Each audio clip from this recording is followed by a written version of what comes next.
Maxi operazione contro il narcotraffico della squadra investigativa della Questura di Venezia e coordinata dalla Procura di Venezia, con 54 indagati di varie nazionalità, per lo più di origine nigeriana, 50 kg di droga tra cocaina, eroina e anfetamine sequestrati anche a corrieri di nazionalità italiana e 7 arresti in flagranza eseguiti tra Veneto e Francia.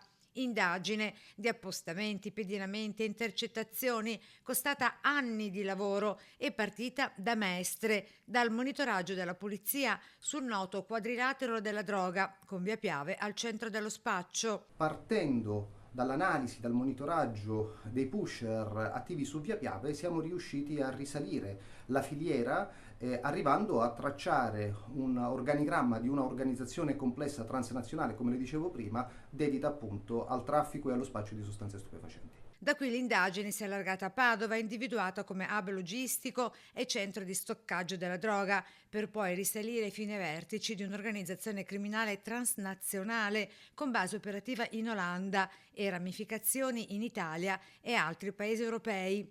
4 i principali indagati ai vertici dell'organizzazione, 3 arrestati tra la provincia di Padova, la Francia e l'aeroporto di Venezia, uno è tuttora latitante. E sono misure cautelari, ci tengo a ricordarlo, che arrivano ad epilogo di progressive iniziative della Procura della Repubblica, della Direzione Distrettuale Antimafia di Venezia, che ha inteso come dire, far accertare la responsabilità delle posizioni più rilevanti a livello associativo. Sono quattro, dei destinatari del provvedimento è ancora da ricercare. Indagini ancora in corso. Il valore aggiunto di questa inchiesta è di aver risalito la filiera partendo proprio dalle strade di Mestre.